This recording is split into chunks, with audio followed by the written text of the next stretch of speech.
welcome Dee fucking Snider!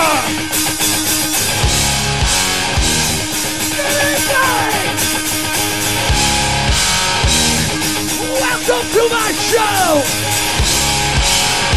If you got that problem, well, I think that you should go! Twisted Sister split up in 1987. What have you been doing all these years? Well, I'd love to tell you I've been hanging out on a beach, having a nice cool drink and sitting in the sunshine. But the truth is I've been really struggling trying to reinvent myself and find a new outlet of creativity for myself for the past, wow, I guess now it's almost 11, 12 years. I went through a couple of bands, one called Desperado, whose album never came out. Then I had a band called Widowmaker, who had 2 independent albums, but never released in Europe, and we toured with that, but it never really worked. And all during this time, I was also working on my radio show, which I now have a nationally syndicated radio show in the States called The House of Hair, and also my film writing. And that's the big thing that's going on. I finally have my first movie that I've written and I star in, produced, and coming out in the States next month. It's called Strangeland. What you don't know, you'll get hurt. What you can't see makes you scream. What you don't know, you'll get hurt. You have been in Finland once before, 12 years ago. Do you remember that gig? I'm not sure. Okay, so somebody said to me, I don't, you know, it's all a blur, folks. It's all a blur, and I wasn't high. I think this was the gig. It was an outdoor gig, and it was that Festival of Lights or something like that.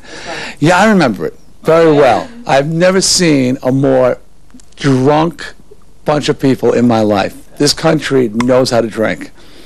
It's unbelievable.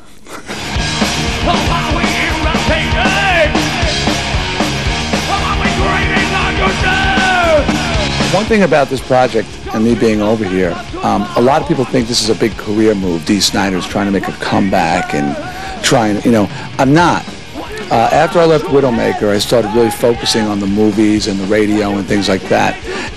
But I did not want to lose touch with the music entirely. So I put together a little band that would go out to clubs locally in the New York area and just once in a while, once every month, once every 2 months, and play Twisted Sister songs, just so I could jump around, sing, keep my rock and roll chops together. But then requests started coming in for me to do other shows. So I started traveling to other states, but still only every couple of months I'd go out to the Midwest, I'd go out to Los Angeles, then Canada wanted me, and then I got these requests for Sweden. I said, well, you know, it seems like fun. So I came over here to Sweden. I'm not in Sweden right now, but the reception was tremendous. So I kept coming back. And now I'm in Finland, and I still get more requests, you know, for Finland, for Norway, for Estonia, Russia, you know, all throughout Europe. And I really don't have the time, and it's also, it's not just the time, but it's not my main focus. So it's fun when I come out here, though. It's a good opportunity, and I hope to play more shows in the future.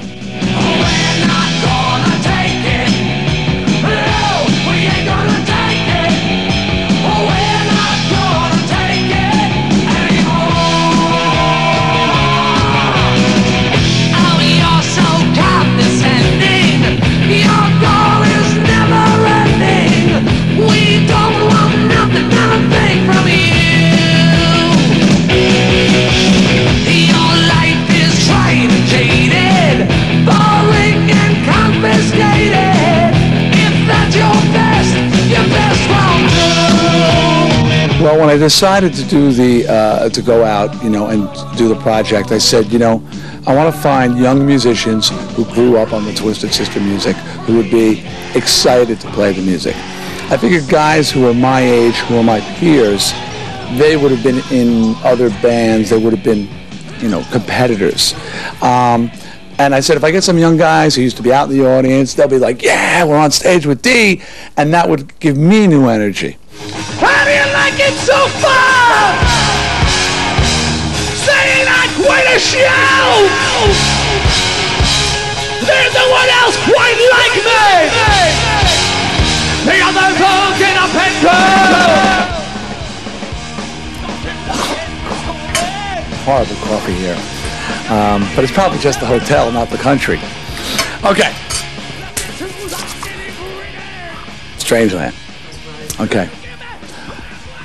The main thing for me is the writing. When I wrote the Twisted Sister videos in the 80s, We're Not Gonna Take It, I Want to Rock, I didn't physically write them on paper. They said, Dee, you know, what do you see for this video? And I said, well, I want to see a kid in his room. He's listening to Twisted Sister. His father comes in, starts yelling at him. He turns into me, and he blows Dad out the window. And like 40 people said, we can do that. And they started running around, building walls, fake windows, stunt men and everything. And I'm like, wow, how cool is this? I think of like crazy stuff, and they make it happen. This is cool. I want to do this. So I got interested in writing, but to just be interested in writing and to write are two different things. It took me 5 years in my spare time to write my first screenplay. Then, once I knew how it worked, every year I started writing another one, and getting better at it. And finally, my fifth one has been produced, Strangeland. But I love the writing. That is my passion. It's kind of a Freddy Krueger kind of guy, but very reality-based. I play a schizophrenic, sexual sadist who lures victims in through the internet, and then I force them to submit to tribal rituals against their will. Nobody dies, everybody suffers. Kids are back! The kids are back! Oh, watch out! The kids are back! When you are on the stage and singing, are you acting sometimes? Am I acting? Oh, Mina, getting into the big questions. People would think I am because I've gotten a lot of flack because the way I am off stage is very different from the way I am on stage. And many people know that I never did drugs and I never drank. That I've been with the same woman now 23 years. I have 4 children. And I'm very, like, normal. They're laughing at it. They're going, you're normal? No, on a certain level, I'm normal. I'm more normal than bankers on the streets. You know, bankers and people, you know, these nice conservative-looking people. But I've got this other side that likes to get out there on a stage and lose my mind, or that writes movies that are very dark and disturbing and have people strung up and naked, and I'm sticking pins and needles through their bodies and doing, you know, tribal rituals on them. So people say, well, how normal can you be if you're even thinking of things like this? And I said, I never said I was normal. You said I was normal. I just think that I have a severe emotional problem. Now, I think that I just have this need to express myself, and I have a dark side. And because I have an outlet for that dark side, I am a much better person when I'm not writing or performing. So I don't think I'm acting, no. I think I'm just expressing myself. In the movie, I am acting, though. I'm not a sadist. I don't like hurting people. Well, I don't think I'll make it through another day. It's 8 o'clock and all ain't well. My brain hurts so much it's starting to decay, and I'm living in my private hell. Didn't somebody tell me this would be so great? Be the best thing I've ever had. When we can expect return you with Twisted Sister, or can we? Yeah. Twisted Sister and I have been, the members of Twisted Sister and I have been talking about the possibility of a reunion. And we have had a good time working on these songs. We've been in the studio for a couple other things, finishing some music from old music. And we say, you know, it would be nice to do something. But there's a few things we know. Number one, we're very busy now. Me with the movie, I mean, I could barely catch my breath, and that's great. You know, I've already been told to start writing the sequel. The movie's been pre-sold around the world. JJ and Mark, the Animal Mendoza, they manage and produce the hottest new band in the States, a band called Seven Dust. Very heavy, kind of Pantera meets Rage Against the Machine, you know. So they're very busy. So we know that if we do it, it's going to be something limited. It'll be something something that will not be like a career move where like Kiss, where they've gotten the band back together and now they want to do albums and they're going to tour and on and on and on, where it'll just be, we'll get together, we'll play some shows, and we want to have fun doing it. And I got to be honest, I've been talking to them about Scandinavia, particularly the summers. The festivals out here are awesome, and you know, I think it might be a very good place for us to start. What you bring